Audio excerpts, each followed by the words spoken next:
ទោះបីជាព្រះអង្គមានសមានចិត្តចំពោះពួកកុម្មុយនីបរទេសក៏ដោយក៏ព្រះប្រមុខរដ្ឋខ្មែរមិនទុកចិត្តក្រុមនិយមឆ្វេងរបស់កម្ពុជាដែរនៅឆ្នាំ1963ពេលដែលសង្គ្រាមផ្ទុះឡើងនៅក្នុងប្រទេសវៀតណាមក្បែរខាងព្រះអង្គបានប្រកាន់យកនយោបាយជាសត្រូវយ៉ាងពេញមុខចំពោះក្រុមនិយមឆ្វេងការបះបោរប្រឆាំងបានចាប់ផ្ដើមដោយការធ្វើកោតកម្មរបស់កូនសិស្សក្នុងខេត្តមួយនៅភៀកពាយ័ព្យបន្ទាប់មកបានរាលដាលមកដល់រាជធានីទៀត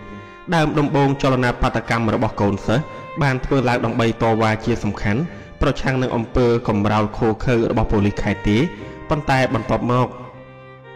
វាបានប្រែក្លាយទៅជាការវាយប្រហារទូទៅចំពោះរដ្ឋអំណាចទាំងអស់ជាពិសេសរូបសម្ដេចព្រះនរោត្តមសីហនុផ្ទាល់សម្ដេចព្រះនរោត្តមសីហនុបានចោទប្រកាន់ក្រុមនិយមឆ្វេងថាជាអ្នកញុះញង់ឲ្យមានការរំជើបរំជួលនេះដែលជាហេតុបង្ខំឲ្យមេដឹកនាំឆ្វេងនិយមចាក់ចេញពីក្រុងភ្នំពេញក្នុងចំណោមនោះក៏មានសមាជិកសំខាន់នៃគណៈកម្មាធិការកណ្ដាលខ្មែរក្រហម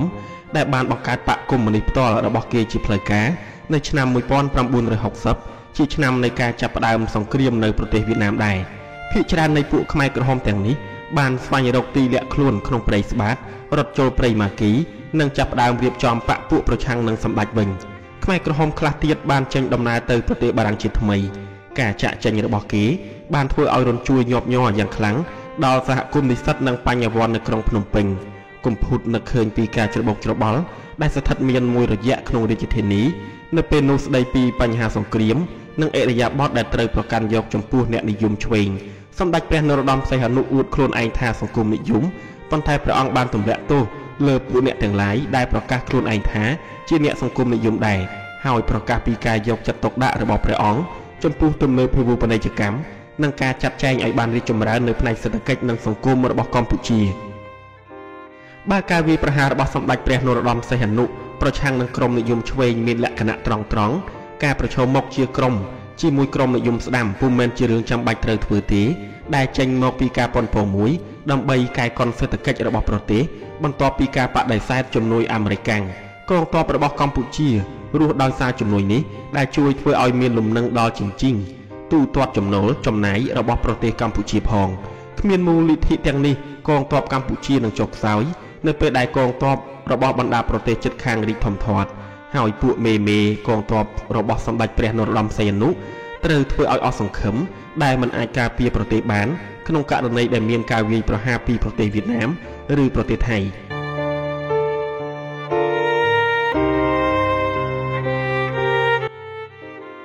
ដូច្នេះកងទ័ពគឺជាស្នូលនៃអ្វីដែលប្រហែលជាคล้ายទៅជាចង្កោមអ្នកបះបោរនិយមស្ដាំមួយប្រឆាំងនឹងសម្ដេចព្រះនរោត្តមសីហនុនិងបង្កឲ្យមានរដ្ឋប្រហារមួយនៅឆ្នាំ1970ម្យ៉ាងទៀតសម្ដេចបានធ្វើឲ្យគេដឹងឮជាសាធារណៈនៅកម្មវិធីមួយដើម្បីពង្រីកជាតូបនីយកម្មផ្នែកសេដ្ឋកិច្ចនិងដោះស្រាយបញ្ហាផ្សេងៗដែលបណ្ដាលឡើងដោយការបាត់បង់ជំនួយអាមេរិកព្រះអង្គបានធ្វើជាតូបនីយកម្មសហគ្រាសជាច្រើនធនាគារនិងក្រុមហ៊ុនអារហននីរហនទាំងអស់ព្រះអង្គបានទប់តម្លៃទំនិញផ្សេងៗដើម្បីបំបត្តិការប្រកួតប្រជែងនិងបន្ថយការវិនិយោគរបស់បរទេសនៅពេលដែលប្រទេសថៃកំពុងមានសន្ទុះរីកលូតលាស់ដោយសារកិច្ចការជំនួញនិងជំនួយរបស់អាមេរិកភ្ជាប់នឹងសង្គ្រាមប្រទេសកម្ពុជាបែរជាមានអត្រារីកលូតលាស់ទាបមួយប្រមាណ 5% ប៉ុណ្ណោះសម្រាប់សហគមន៍អ្នករកស៊ីតូចតាចរបស់ប្រទេសសម្រាប់ក្រុមបរិយាជននិងវណ្ណៈកណ្ដាលនៅក្រុងភ្នំពេញនេះជាការបន្លំភ្នែកមួយហើយគឺពួកគេនេះឯងដែលដើរតួនាទីជាគន្លឹះមួយក្នុងរដ្ឋប្រហារនៅឆ្នាំ1970អ្វីហាក់ដូចជាគ្មានន័យអ្វីទាំងអស់កុំភូតនឹងមិត្តភ័ក្តិទាំងឡាយរបស់គាត់ពិតជាពិបាកស្វែងយល់ពីព្រឹត្តិការណ៍ផ្សេងៗណាស់ឪពុកម្ដាយមិត្តភ័ក្តិរបស់ពួកគេពួកអ្នកនយោបាយនិងសម្ដេចព្រះនរោត្តមសីហនុផ្ទាល់បាននិយាយនឹងមានព្រះបន្ទូលផ្ទុយគ្នាពីស្ដីពីសង្គ្រាមនិងអនាគតប្រទេសកម្ពុជាប្រទេសជាតិត្រូវបែកបាក់ជាពួកយ៉ាងហោចគោលនៅក្រុងភ្នំពេញដែរកុំភូតយល់ឃើញអនាគតរបស់ខ្លួនត្រូវគំរាមកំហែងមិនត្រឹមតែដោយសារសង្គ្រាមនៅវៀតណាមប៉ុណ្ណោះទេប៉ុន្តែដោយការជ្រើសរើសមានកំណត់ដែលប្រទេសរបស់សម្ដេចព្រះនរោត្តមសីហនុផ្ដល់ឲ្យគាត់នៅឆ្នាំ1963គឺនៅក្នុងកលៈទេសៈនេះហើយដែលកំពូតបានចេញដំណើរទៅសិក្សានៅបរទេសគាត់មានបំណងកិច្ចឲ្យផុតពីការរស់នៅចង្អៀតចង្អល់និងកាន់តែតានតឹងឡើងនៅទីក្រុងភ្នំពេញគាត់បានសម្រេចចិត្តធ្វើដំណើរទៅឲ្យឆ្ងាយពុំមែននៅប្រទេសបារាំងដោយបណ្ដាមិត្តភ័ក្តិច្រើនរបស់គាត់ទេដោយបណ្ដាមិត្តភ័ក្តិភាគច្រើនរបស់គាត់ទេប៉ុន្តែទៅប្រទេសកាណាដាជាទីដែលគាត់បានបន្តការសិក្សាដំបូងនៅសាកលវិទ្យាល័យ Laval បន្ទាប់មកនៅសាកលវិទ្យាល័យម៉ាស៊ីលដោយនៅតែបន្តការតាក់ទងគ្នាតាមសម្បត្តិឆ្លងឆ្លើយជាមួយគ្រួសារនិងមិត្តភ័ក្តិទាំងឡាយនៅប្រទេសកម្ពុជាដដែលកុំភូតស្ថិតនៅប្រទេសកាណាដានៅពេលដែលសហរដ្ឋអាមេរិកចាប់ផ្ដើមបញ្ជូនទ័ពយ៉ាងច្រើនមកប្រទេសវៀតណាមនៅឆ្នាំ1965ហើយដែលធ្វើឲ្យគាត់នឹកភ័យខ្លាចពីប៉ុស្តិ៍សង្កេតពិនិត្យរបស់គាត់បានប្រមាណពីកម្លាំងរបស់អាមេរិកដែលគាត់បានធ្លាប់វិតម្លៃសោះនៅប្រទេសបារាំងហើយយល់ច្បាស់ពីភាពពុះពៀនៃការប្រឆាំងទល់ទល់និងកុម្មុយនីសរបស់ពួកអាមេរិកប៉ុន្តែជាជំនួសធ្វើឲ្យគេស្គាល់ខ្លួនក្នុងការជជែកសិក្សាស្ដីពីសង្គ្រាមគាត់រកឃើញថាការចាប់អារម្មណ៍របស់គាត់ចំពោះនយោបាយបានត្រូវធ្វើឲ្យចុះអន់ថយនៅប្រទេសកាណាដាកុំភូតបានបង្ហាញគំនិតខ្លួនឯងដែរថាគាត់មានបំណងសិក្សាខាងផ្នែកសេដ្ឋកិច្ចគាត់បានស្រាវជ្រាវពីទ្រឹស្ដីផ្សេងៗរបស់លទ្ធិសង្គមនិយមនិងមូលធននិយមដោយសម្គាល់ឃើញការជជែកពិភាក្សាខាងនយោបាយក្នុងប្រទេសរបស់គាត់នៅតែមានកម្រិតដូចសម័យដើមនៅឡើយបន្ទាប់មកគាត់យកចិត្តទុកដាក់នៅខាងផ្នែកសេដ្ឋកិច្ចហិរញ្ញវត្ថុនិងការគ្រប់គ្រងផ្នែកពាណិជ្ជកម្មវិញការរៀនសូត្ររបស់គាត់ត្រូវបានបញ្ចប់ហើយគាត់បានវិលត្រឡប់មកប្រទេសកម្ពុជាវិញនៅឆ្នាំ1968គាត់ចាក់ចេញពីប្រទេសកាណាដាក្នុងពេលដែលចលនាប្រឆាំងសង្គ្រាមរបស់អាមេរិកកាំងរីករាលដាលហើយដែលចំនួនទាហានអាមេរិកកាំងស្លាប់នៅប្រទេសវៀតណាមកើនឡើងគាត់ចាប់ផ្ដើមជឿជាក់ក្នុងចិត្តថាមធ្យោបាយប្រសើរជាងគេក្នុងការជួយប្រទេសរបស់គាត់គឺប្រឹងប្រែងបង្កើតសេដ្ឋកិច្ចខ្លាំងមួយពុំមែនចូលរួមក្នុងការជជែកពិភាក្សានយោបាយមិនចេះចប់នេះហើយនោះទេប៉ុន្តែនៅពេលមកដល់ប្រទេសរបស់គាត់កុំភូតដឹងខ្លួនថាគំនិតថ្មីៗរបស់គាត់ពុំសូវឃើញមានប្រើប្រាស់នៅក្នុងប្រទេសកម្ពុជារបស់សម្ដេចព្រះនរោត្តមសីហនុទេនៅឆ្នាំ1968កម្មវិធីតូបនីយកម្មរបស់សម្ដេចបានចូលជាធរមានតាំងពី5ឆ្នាំមកហើយនិងបានធ្វើឲ្យមនុស្សគ្រប់គ្នាខកចិត្តជាខ្លាំងសម្ដេចនរោត្តមសីហនុបានរឹបយកសហគ្រាសនានាពីអ្នកជំនួញហើយប្រគល់ទៅឲ្យពួកអ្នកធ្វើការដែលមានបៀវត្សទាបនិងគ្មានសមត្ថភាពកាន់កាប់វិញគាត់បានលបងបង្កើតរដ្ឋអ្នកឧបត្ថម្ភមួយដោយគ្មានក្រដាស់ប្រាក់និងការគ្រប់គ្រងនយោបាយចាំបាច់នៅឆ្នាំ1967គាត់បានរលាស់ចោលមេដឹកនាំនិយមឆ្វេងសំខាន់បន្ទាប់មកគាត់បែរមកពឹងពាក់ក្រុមនិយមស្ដាំវិញដើម្បីដាក់ឲ្យដឹកនាំអនុវត្តកម្មវិធីសង្គមនិយមរបស់គាត់គ្មាននរណាម្នាក់ចង់ធ្វើតាមកំពូលទេនៅពេលដែលគាត់ស្នើបង្កើតសហគ្រាសសេដ្ឋកិច្ចចម្រុះថ្មីគឺថាសង្គ្រាមនៅវៀតណាមនិងស្ថានភាពនយោបាយតឹងតែងតច្រកនៅកម្ពុជាគឺជាបុព្វហេតុតែមួយគត់ដែលគួរឲ្យធ្វើការពិនិត្យពិច័យកំពូតបានឈៀងជើងចូលក្នុងពិភពធនាគារនៅក្រុងភ្នំពេញជាពិភពនៃធនាគារដែលត្រូវធ្វើជាទូពាណិជ្ជកម្មដោយមិនអាចប្រឆាំងបានគាត់ត្រូវអូសទាញឲ្យចូលក្នុងការជជែកពិភាក្សាខាងនយោបាយជាថ្មីម្ដងទៀតហើយក្នុងរយៈពេល2ឆ្នាំដែលមានជាបន្តដំណើររស់នៅរបស់គាត់ក៏ដូចជាដំណើររស់នៅរបស់សមាជិកភាគច្រើននៃក្រុមមរៈជននៅរាជធានីដែរដែលជាអ្នកប្រមូលនិងផ្សាយពាក្យចចាមអារាមផ្សេងពីសង្គ្រាមសម្ដេចព្រះនរោត្តមសីហនុនៅពេលនេះបានមានព្រះបន្ទូលខ្លាំងយ៉ាងចេញមុខប្រឆាំងនឹងពួកខ្មែរក្រហមដែលព្រះអង្គចោទថាមានបំណងអូសទាញប្រទេសកម្ពុជាឲ្យធ្លាក់ទៅក្នុងសង្គ្រាមនៅប្រទេសវៀតណាមកុំភូតនឹងបណ្ដាមិត្តភ័ក្តិរបស់គាត់មិនជឿការចាប់ប្រកាន់របស់សម្ដេចប្រឆាំងនឹងក្រុមនិយមឆ្វេងទេហើយអ្នកខ្លះក្នុងចំណោមនោះបានចាក់ចេញពីរាជធានីដើម្បីទៅរួបរวมនឹងពួកខ្មែរក្រហមរួចទៅហើយអ្នកខ្លះទៀតស្ថិតនៅក្នុងរាជធានីដដែលនិងរងចាំមើលដោយខ្លាចក្រែងថាការវិប្រយុទ្ធទាំងអស់អាចតាក់ទាញសហរដ្ឋអាមេរិកឬវៀតណាមមកកាន់ប្រទេសកម្ពុជាឬប្រទេសទាំងពីរផងក៏មិនដឹងកុំភូតជាចំណែកមួយនៃក្រុមចុងក្រោយនេះដែលជាក្រុមខាងភាគច្រើនទោះបីជាគាត់មានកំហឹងនឹងសម្ដេចព្រះនរោត្តមសីហនុក៏ដោយក៏ធនាគាររាជរូបនេះបានបន្តអបអរសរសើរពាក្យសន្យារបស់សម្ដេចដែលនឹងធ្វើឲ្យប្រទេសស្ថិតនៅដោយឡែកពីសង្គ្រាមនៅវៀតណាមដែរពាក្យចចាមអារាមថ្មីបានលេចលឺសុសសាយក្នុងរាជធានីនៅឆ្នាំ1970គេខ្សឹបខ្សៀវថាសម្ដេចព្រះនរោត្តមសីហនុបានចងសម្ព័ន្ធភាពជាមួយពួកកុម្មុយនីសវៀតណាមហើយបានអនុញ្ញាតឲ្យពួកនេះតាំងទីជម្រកនៅកម្ពុជានៅក្នុងតំបន់ជនបទនានាពួកខ្មែរក្រហមបានបង្ហាញឲ្យឃើញភាពចេញមុខកាន់តែខ្លាំងឡើងក្នុងការប្រឹងប្រែងរបស់ពួកគេដើម្បីបង្កឲ្យមានការបះបោរមួយរបស់កសិករប្រឆាំងនឹងក្រុងភ្នំពេញទីក្រុងបានប្រុងប្រៀបខ្លួនចំពោះការប្រឈមមុខទល់ទល់គ្នាដែលច្បាស់ជាមកដល់ក្នុងពេលឆាប់នៅថ្ងៃទី18ខែមិនិនាឆ្នាំ1970ក្រុមនិយមស្ដាំបានរៀបចំរដ្ឋប្រហារមួយប្រឆាំងនឹងសម្ដេចព្រះនរោត្តមសីហនុកុំភូតនឹងបណ្ដាមិត្តភ័ក្តិរបស់គាត់មានចិត្តសប្បាយរីករាយជាខ្លាំងពីព្រោះពួកគេពិនិត្យឃើញព្រឹត្តិការណ៍មួយដែលអាចប្រៀបធៀបបាននឹងការបង្កើតរបបសាធារណរដ្ឋនៅប្រទេសបារាំងដែរ មែនហើយពួកមេនៃការរួមគំនិតគ្នាធ្វើរដ្ឋប្រហារបានសន្យាបង្កើតសាធារណរដ្ឋខ្មែរមួយដែលនឹងមានលក្ខណៈទាន់សម័យប្រជាធិបតេយ្យនិងអព្យាក្រឹតពិតប្រាកដទីក្រុងភ្នំពេញពោពេញទៅដោយការសប្បាយរីករាយជាខ្លាំងគឺថាគេនឹងផ្លាស់ប្ដូរជំនួសរបបពុករលួយមួយហើយអួតអំពីការបណ្ដោយឲ្យធ្វើអ្វីតាមចិត្តដោយរដ្ឋាភិបាលស័ក្តិសិទ្ធិស្អាតស្អំនិងទាន់សម័យមួយប្រការនេះទំនងជាថ្លៃថ្នូរណាស់នៅពេលទៅជាការពិតសាធារណរដ្ឋមួយដោយឥតមានបដិវត្តគ្មានការប្រទាញឲ្យធ្លាក់ទៅក្នុងភ្លើងសង្គ្រាមនៅវៀតណាម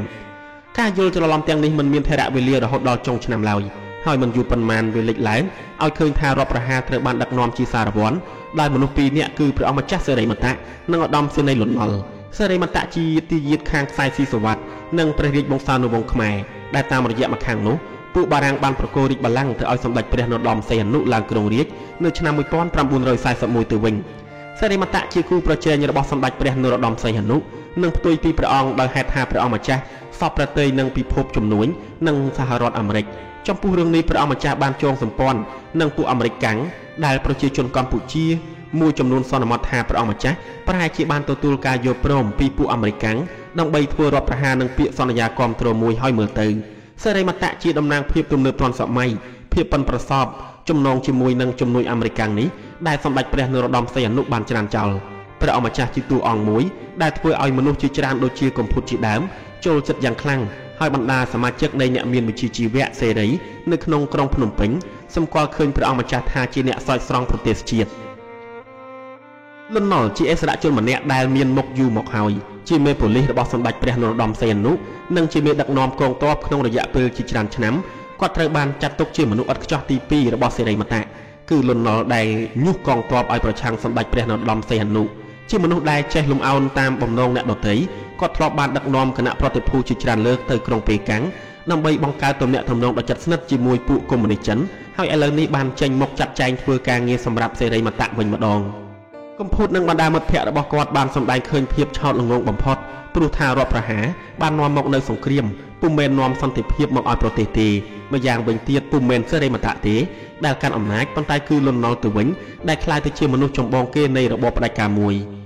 ពី3ថ្ងៃបន្ទាប់ពីការបង្កើតរបស់ខ្លួនសាធារណរដ្ឋខ្មែរត្រូវបានអូសទាញឲ្យធ្លាក់ទៅក្នុងចំនួនព្រំដែនដែលបង្កឡើងភ្លាមៗដោយពួកកុម្មុយនីសវៀតណាម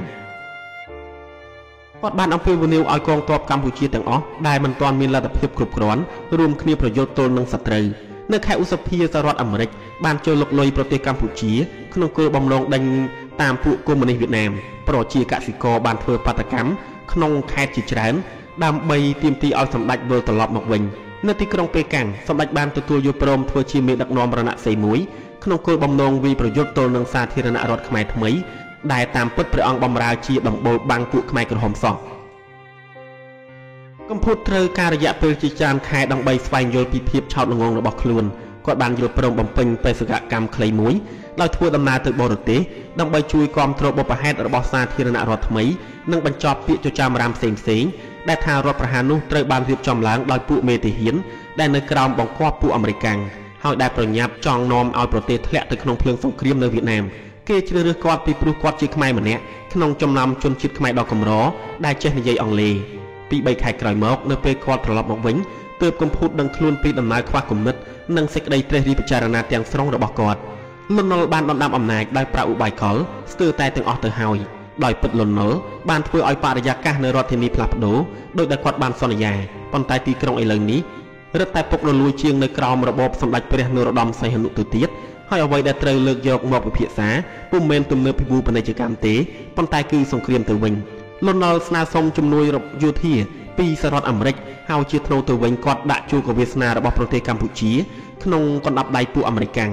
កំពូតចាប់ផ្ដើមនឹកក្នុងចិត្តថាពាក្យចចាមអារ៉ាមទាំងអស់សុទ្ធតែមានមូលហេតុតើសហរដ្ឋអាមេរិកខុបខិតគ្នារៀបចំរដ្ឋប្រហារតើសេរីមតៈឬលន់នល់ឬទាំងពីរនាក់ត្រូវអាមេរិកផ្ដល់លុយឲ្យមែនឬមិត្តភ័ក្តិទាំងអស់របស់គាត់មានយោបល់មួយគ្មាននរណាម្នាក់មានចម្លើយទេដោយដឹងខ្លួនត្រូវគេបំពានអំណះតទៅគាត់បដិសេធចំណងតាក់ទងផ្លូវការទាំងអស់ជាមួយសាធារណរដ្ឋខ្មែរដោយប្រមូលផ្ដុំគំនិតទៅលើអាជីពរបស់គាត់ហើយខំធ្វើការដើម្បីឡើងបនស័ក្តិនៅធនាគារពាណិជ្ជកម្មខ្មែរវិញនៅខាងក្រៅកន្លែងធ្វើការរបស់កំពូតទីក្រុងបានប្រែប្រួលប្លែកពីមុនមហាវិថីទាំងឡាយសុទ្ធតែតុបតែងដោយរបងខ្សែលូកបន្លា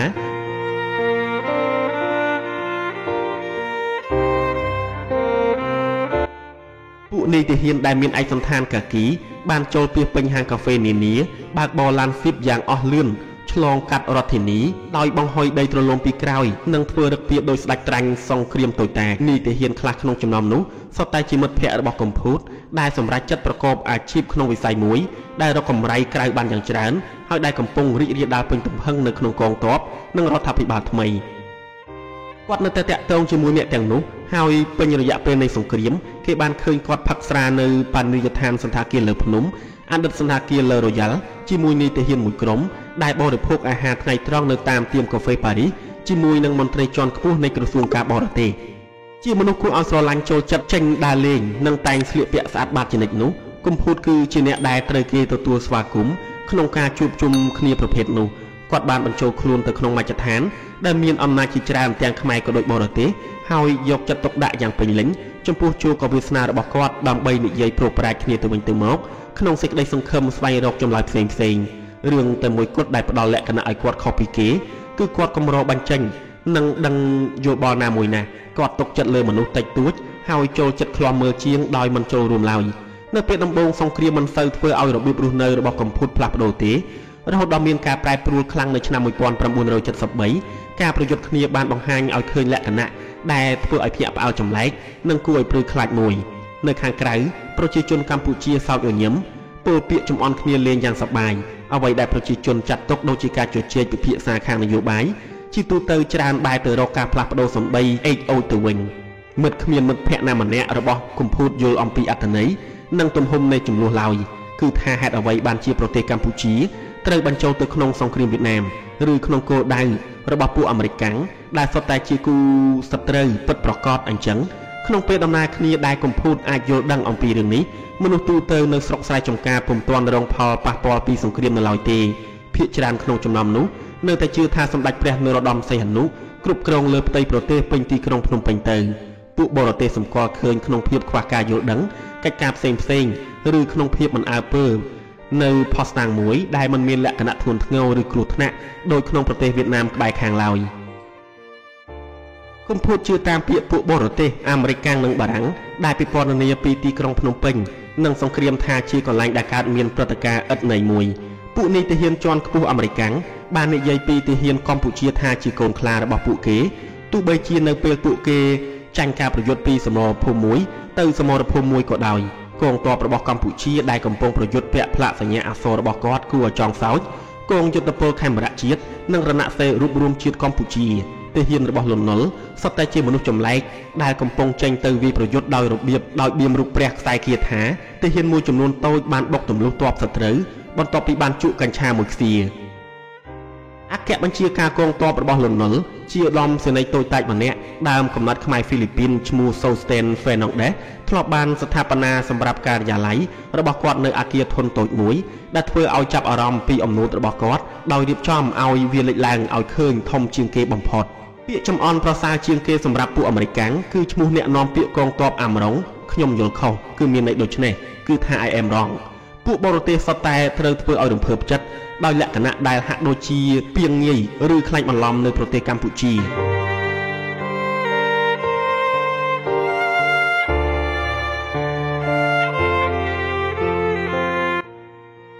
កំពូតហាក់ដូចជាដឹងខ្លួនថាលែងយល់ពីប្រទេសរបស់គាត់ទៀតហើយគាត់ដឹងថាពួកបរទេសមិនអាចសម្រេចឲ្យរកឃើញច្បាស់ពីការពិតនៅប្រទេសកម្ពុជាបានទេប៉ុន្តែក៏មិនអាចកំណត់ដោយច្បាស់លាស់អំពីកលល្បិចនៃសង្គ្រាមបានដែរគឺនេះហើយជារឿងដែលប្រជាជនកម្ពុជាវាយប្រយុទ្ធគ្នាមិត្តភ័ក្តិទាំងឡាយរបស់គាត់ហាក់ដូចជាត្រូវធ្វើឲ្យហេងហាងក្នុងចិត្តលន់នល់មានទឹកពីជាអ្នកកាន់អំណាចផ្ដាច់ការដែលជឿជំនឿមិនសមហេតុផលគឺថាតាមពាក្យណែនាំរបស់បព្វជិតជាគ្រូសំណប់របស់គាត់បានឲ្យគេបាចរួយខ្សាច់មុនជុំវិញទីក្រុងដើម្បីបញ្ជាឲ្យសត្រូវទៅឆ្ងាយម្យ៉ាងទៀតគាត់មានអាកប្បកិរិយារើសអើងជាតិសាសន៍ដែលអាចផ្ដល់គ្រោះថ្នាក់ថែមទៀតដោយជឿជាក់ពីភាពខ្ពស់លើសគេនៃប្រជាជនខ្មែរលើពួកវៀតណាមកំពូតមិនអាចគោរពមនុស្សម្នាក់បែបនោះទេហើយរត់តែមិនបណ្ដោយឲ្យគាត់ដឹកនាំថែមទៀតហើយបណ្ដាមិត្តភ័ក្តិរបស់គាត់មួយចំនួនក៏មាននិន្នាការដូចគាត់ដែរចាប់ពីឆ្នាំ1971ពួកអ្នកដែលមានបទពិសោធន៍នៅទីក្រុងភ្នំពេញបានចាប់ផ្ដើមចាក់ចេញពីប្រទេសគ្រូពេទ្យបញ្ញវន្តនិងពួកអ្នកប្រកបវិជ្ជាជីវៈសេរីបានភៀសខ្លួនទៅជ្រកនៅប្រទេសបារាំង ពួកដែលស្ថិតនៅទីនោះរួចមកហើយបានស្ថិតនៅបន្តទៅទៀតចំណែកកុំភូតមិនដែលគិតចង់ចាក់ចេញពីប្រទេសសោះឡើយគាត់បញ្ជាក់ប្រាប់មិត្តភ័ក្តិទាំងឡាយរបស់គាត់ថានេះជាប្រទេសខ្ញុំនឹងរងចាំទីបញ្ចប់នៃសង្គ្រាមលន់នល់បានព្យួរសេរីភាពក្នុងការសម្ដែងមតិដោយដៃសម្ដេចព្រះនរោត្តមសីហនុធ្លាប់ធ្វើដែរកុំភូតធ្លាប់ដឹងរឿងនេះពីមុនមកហើយប៉ុន្តែក្នុងពេលជាមួយគ្នានោះគាត់មិននឹកស្មានថាអំពើពុករលួយបានកើតមានជាទូទៅឡើយក្នុងពេលប្រទេសមានសង្គ្រាមកងទ័ពបានក្លាយទៅជាកន្លែងរកលុយបានច្រើនជាងគេរបស់សង្គមអ្នកដែលមានលទ្ធភាពលួចលុយរាប់លានដុល្លារពីជំនួយរបស់អាមេរិកនិងជាកន្លែងដែលប្រព្រឹត្តបទឧក្រិដ្ឋខ្លាំងជាងគេបំផុតពួកឧត្តមសេនីយ៍បាននាំមុខសំណើរស់នៅបែបអនាថាមួយយ៉ាងចេញមុខស្រាកោញាក់លាយសូដាមុនពេលថ្ងៃត្រង់ទម្លាប់កសាងគេហដ្ឋានធ្វើពីស៊ីម៉ងធំនាំចូលរថយន្តទំនើបបើកករណីនៅធនាគារប្រទេសស្វីសជាមួយលុយដែលលួចបានពីសហរដ្ឋអាមេរិកនិងពីកងទ័ពផ្ទាល់របស់ពួកគេក្នុងឋានៈគាត់ជាធនាគារិកនិងជាអ្នកដែលមនុស្សទូទៅទុកចិត្តលើគាត់កុំភូតបានត្រឹមតែដឹងច្រើនអំពីរឿងអាស្រូវទាំងនេះប៉ុណ្ណោះរឿងអាស្រូវខ្លះក្នុងចំណោមរឿងអាស្រូវជាច្រើនត្រូវបានបង្ហាញនិងបរិហាយ៉ាងវែងក្នុងសារព័ត៌មានអន្តរជាតិប៉ុន្តែគ្មានលទ្ធផលជាដុំកំភួនទេមធ្យោបាយកឹបកេងលុយរបស់ពួកយោធាមានគ្រប់រូបភាពឧទាហរណ៍ដូចជាពួកនាយទាហានបានដាក់ឈ្មោះទាហានខ្មោចជាច្រើនក្នុងបញ្ជីបើកប្រាក់ខែពួកគេបញ្ចេញសម្ភារៈសឹករបស់ពួកទាហានខ្លួនទៅលក់នៅផ្សារងងឹតលក់ទៅឲ្យពួកខ្មែរក្រហមនៅក្របរំសាវដែលសហរដ្ឋអាមេរិកផ្ដល់ឲ្យយកលុយសម្រាប់គ្រប់គ្រងផស្ពីដាក់ហោប៉ៅខ្លួនឯងហើយទុកឲ្យកូនទាហានស៊ីអត់ស៊ីឃ្លានធនធានសម្រាប់ការរស់នៅរបស់កំពូតគឺពឹងផ្អែកលើជំនួយសប្បុរសធម៌របស់អាមេរិកទាំងស្រុងធនាគាររបស់គាត់ក៏ដូចជាធនាគារដទៃទៀតទាំងអស់ដែរបានបំពេញផលកម្រៃតាមរយៈកម្មវិធីប្រាក់ជំនួយមួយរបស់អាមេរិកដែលផ្គត់ផ្គង់ជារូបិយប័ណ្ណសុទ្ធសម្រាប់ការនាំចូលរបស់កម្ពុជានៅពេលដែលកំពូតរួបរวมគ្នាជាមួយនឹងធនាគារនិចនិងអ្នកជំនាញខាងរែងវត្ថុផ្សេងៗឯទៀតដើម្បីតវ៉ាប្រឆាំងនឹងនយោបាយអតិផរណារបស់លន់នល់គាត់បានកត់ត្រាក្នុងចិត្តថាមិនអាចបានជាក្រុមរបស់គាត់មានឥទ្ធិពលតិចតួចម្លេះអតិផរណាមានន័យថាការបញ្ចេញចាយហួសប្រមាណនៅធនប័តជាហេតុបណ្ដាលឲ្យតម្លៃទំនិញឡើងទូទៅ